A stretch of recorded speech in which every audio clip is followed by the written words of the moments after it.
Вітаю, дорогі друзі! Сьогодні поділюсь з вами рецептом класичного заварного крему патісьєр. З ним ви можете приготувати будь-які десерти, тістечка або торти, а також на основі цього крему можна приготувати інші, додаючи масло, згущенку або взбиті вершки.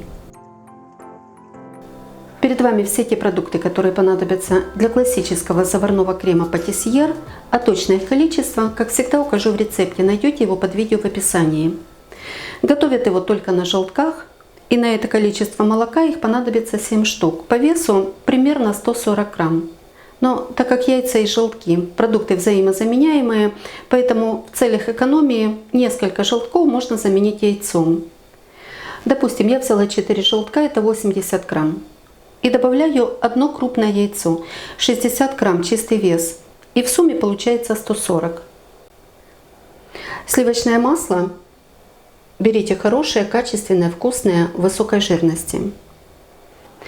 Так, ванилин. Лучше, конечно, добавить натуральный или вот такой вот ванильный сахар. Он дорогой, но того стоит.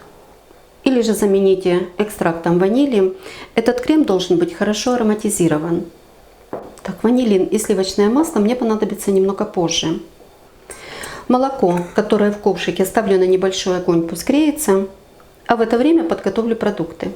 Здесь у меня кукурузный крахмал, высыпаю к нему сахар и все это хорошо перемешиваю до полного соединения продуктов. Все комочки крахмала должны разойтись. Часто спрашиваете в комментариях, можно ли крахмал заменить мукой.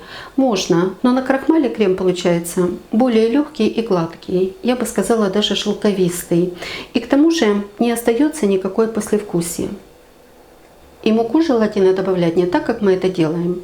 Берем обычную муку и добавляем. А предварительно ее надо нагреть на сковородке или в духовке, постоянно помешивая до температуры 105-110 градусов. Мука пожелтеет, появится запах каленого ореха. После этого ее надо остудить и только потом уже добавлять в крем. Ну, проще всего и быстрее добавить кукурузный крахмал. Не будет никакого запаха и вкуса, и крем получится гладким, шелковистым и однородным. Так. Много вам нарассказывала. К желткам вылила яйцо, немного перемешиваю и за 3 приема добавлю молоко, чтобы эта масса получилась более однородная. Хорошо размешались желточки и каждую порцию молока хорошо перемешиваю, пока она полностью соединится с желтками и яйцом. Высыпаю сюда сахар с крахмалом. Хорошо перемешиваю. Масса должна получиться однородная. И не добивайтесь растворения сахара, просто следите, чтобы хорошо разошелся крахмал, не оставались его комочки. В это время нагревается молоко. Молоко нагрелось до горячего, кипятить его не надо. Помешивайте, только заметите над ним активный пар, сразу же снимайте с огня. При кипении на нем появляются плевочки, они могут так и остаться в креме, а нам это не надо. Добавляю небольшими порциями и хорошо перемешиваю. Так, миска уже полная, переливаю в ковшик побольше. Здесь удобнее будет сварить крем. И сюда же выливаю оставшееся молоко. Ставлю на небольшой огонь. И постоянно помешивая, довожу до кипения. Огонь делаю меньше среднего. И пока эта масса еще только греется, интенсивно ее мешать не надо. Только так, чтобы она равномерно нагревалась. Прохожу по донышку, вот так вот посередине, и к стенкам ковшика, чтобы ничего нигде не прихватывалось. И выбирайте правильно посуду. Если порция крема большая, берите более широкую, так будет удобнее. И с толстым или двойным донышком. В такой посуде крем варится хорошо, не подгорает, не прихватывается. Следите за этим, не дай Боже подгорит, от этого аромата и вкуса уже ничем не избавитесь. Крем уже начинает густеть, это чувствуется венчиком, появляются комочки, поэтому уменьшаю огонь и начинаю хорошо перемешивать. И вот сейчас, когда крем уже однородный и гладкий, время от времени останавливаюсь и проверяю, начинается кипение или нет. Пока еще нет, продолжаю помешивать. Крем продолжает густеть. Следите за огнем, если надо, уменьшайте. Вот такая вот красота. Здесь вот начинается уже кипение. Крем дышит, надувается. Продолжаю помешивать и проварю его где-то хотя бы полминуты. Это минимум. Полминуты или минуту. Постоянно помешиваем. Зачищаю донышко.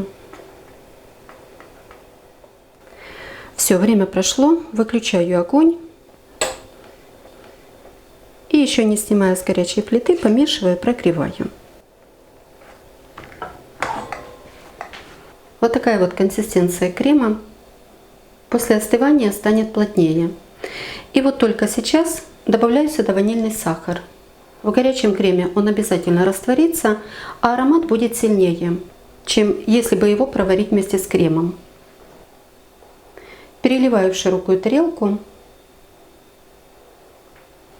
Хочу вам показать, как сварился крем. Сниму ручку, зачищу ковшик. Стенки и донышко чистые, нигде не прихватился, значит крем сварился правильно. Сразу же накрываю пленкой в контакт, чтобы не появлялась корочка. И в таком виде оставляю до полного остывания, до комнатной температуры. Заварной крем остыл, может быть остается только чуть-чуть теплым. Но можно сказать до комнатной температуры. Видно, что стал плотнее, но не забит крахмалом. Легко разминается лопаткой. Добавляю сюда сливочное масло, тоже комнатной температуры. Вот такое вот мягкое. Сразу все. И перемешиваю лопаткой, а потом возьму венчик. Я надеюсь, вам видно, что масло не тает, не расслаивается, а просто хорошо соединяется с кремом. Если масло добавить в горячий крем, оно меняет свою структуру, тает и тем самым разжижает крем. Он получается более мягким. Но в принципе можно делать и так, и так. Если масла немного, добавляйте в горячий крем, только хорошо его перемешивайте до полного соединения. А если хотите добавить больше, то лучше остудите крем до комнатной температуры и только потом добавляйте. Не забывайте, что масло должно быть такой же температуры, как и крем. Вот так вот оно хорошо соединилось. Посмотрите, какой получается крем. Однородный. Не жидкий, не густой.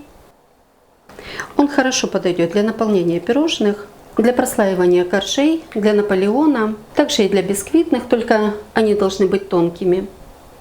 Для украшения этот крем не подходит. Но этот крем идеальная основа для других кремов, то есть его можно разнообразить, добавив сюда масло вместе со сгущенкой или просто масло. Такие рецепты есть на моем канале. Я в описании оставлю ссылку. Также можно добавить взбитые сливки. Крем получается очень легкий. В общем, много вариантов на основе этого крема. Вкусних вам десертів і приємного чаєпітія.